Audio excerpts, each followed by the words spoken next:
Hello again, everyone. I'm Charles Gross. And I'm Leslie Hogan Blake. Welcome to Two on the Aisle.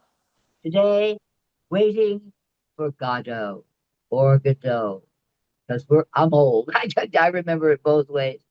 And this is supposed to be the most excellent version because, of course, it stars Keanu Reeves and Alex Winters of Bill and Ted's Excellent Adventures. All three of them, it turns out, one I haven't seen yet.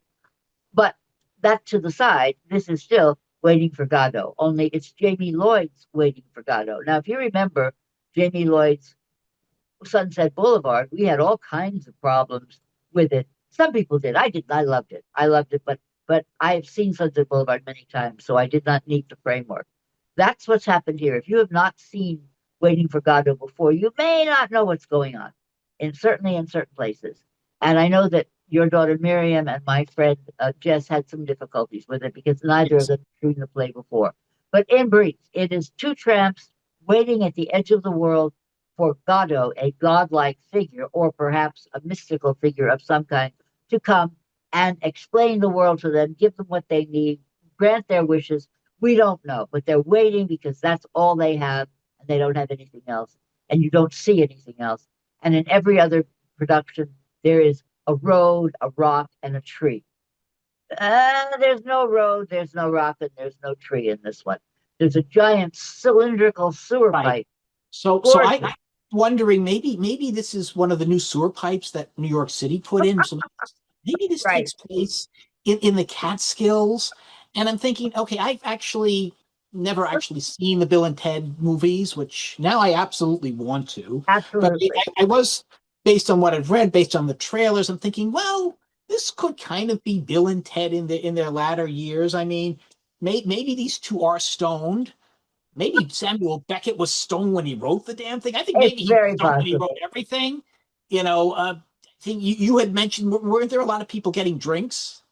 Well, but I had two things. My friend Jess leaned over to me and said, "Is this like waiting for Guffman?" And I said, based on our getting in through the line of people at the bar, it's more like waiting for drinkers.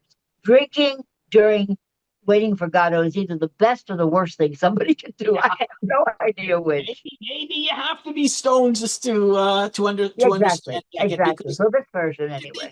they sit there, they talk. One complains about his boots, the other says maybe we should hang ourselves. Oh, we don't have a No, rope. same one says that. One Right. complains about his boots and says maybe we should hang ourselves. But neither of them have a rope. But I think this is an appropriate play for Jamie Lloyd to direct. I did have issues with Sunset Boulevard because I felt he was too abstract and not conveying what Hollywood was back then. But Godot, or maybe it's Godot.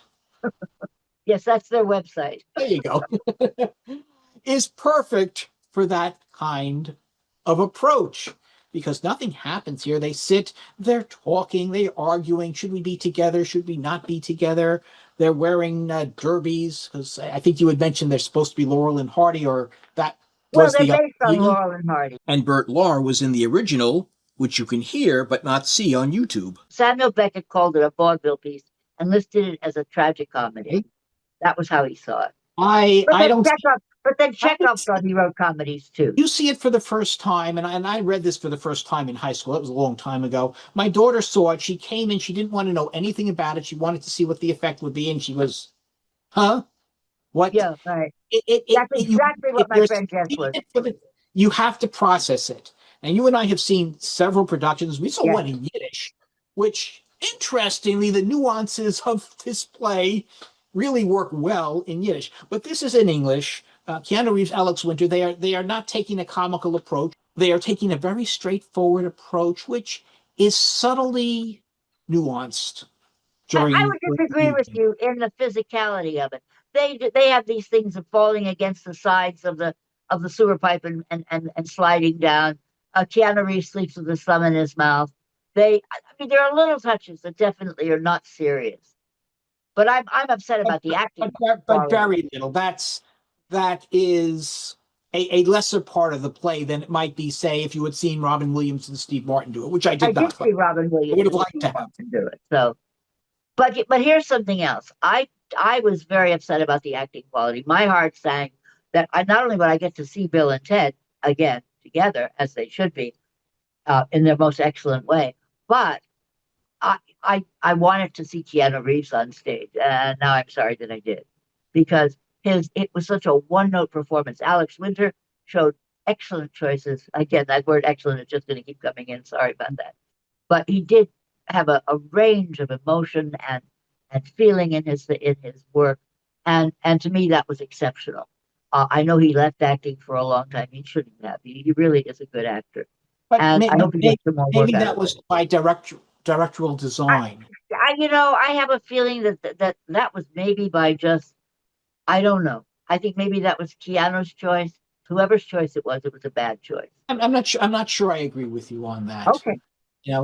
There were times when I did wonder, gee, maybe he should be doing more, but somehow it fit together. Now, if Huh? you want more, then you have to go with Brandon J. Durden as Hotzo. Wow, he Wow. comes in and he's a regular P.T. Barnum. He just Well, blows Foghorn everyone J. else away. Leghorn. More of a Foghorn J. Leghorn. Okay, He's a southern gentleman, which P.T. Barnum was not. okay. You know what? That works too. And he just dominates everything. Best And when this best isn't the first Patso thing. I've ever seen. Best Patso I've ever seen, and I've seen a lot of them. I How even about saw F. Murray Abraham play Patso, and this ooh, beats that. we saw F. Murray Abraham in Craps Right, right. last. I will say that in the second act, he it's not as noticeable, but then again, Pazzo's part, he's blind, he can't get up, he really doesn't have the same opportunity he has. He Right. does the best he can with it, but His there really isn't. bluster is gone, and Yeah, his bluster is what Durden played on really yeah. beautifully. And Pazzo, of course, has a slave, not a servant, but a slave that he's taking to market to sell. And the slave's name is Lucky, and Lucky is played by Michael Patrick Thornton in a wheelchair because Michael Patrick Thornton is in a wheelchair. And it's wonderful to see disabled actors get chances, in major Yet, productions. he still gets to kick Go and Dee. Absolutely. Very straightforward with the speech, Lucky speech, which makes absolutely no sense. Do not even try to find meaning in it. Just say, okay, well, he can memorize this thing and he can go through it. The mistake that was made in my mind, it's never intelligible. It's always been a logorrhea of words. It's just blah, blah, blah, blah, blah, blah, blah, blah, blah, blah. It just comes out like that. Instead, here each word was intelligible in its unintelligible way, which made less sense, but it also made less up for the actor to do. When I saw uh, Bill Irwin play. I believe that was against F. Murray Abraham, but it all blends together after a while. When I saw him play Lucky, the way it came out was a scream from his soul, and I almost cried. It was because it was meaningless words to me, but the way that they were conveyed, Bill Irwin being such a marvelously physical actor, even just sitting down, it was amazing.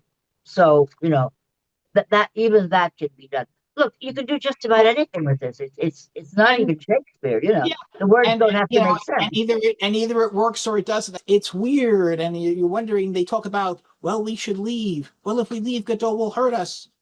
But if Godot never shows up, how is he going to hurt them? And if he does show up, then they won't have to wait for him anymore.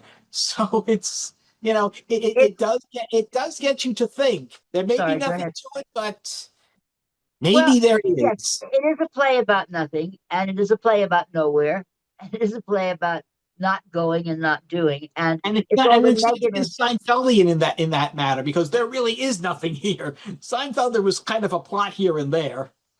Well, and there again, I know you're thinking of and I wonder if that was Larry David's intention when they said it's a story about nothing.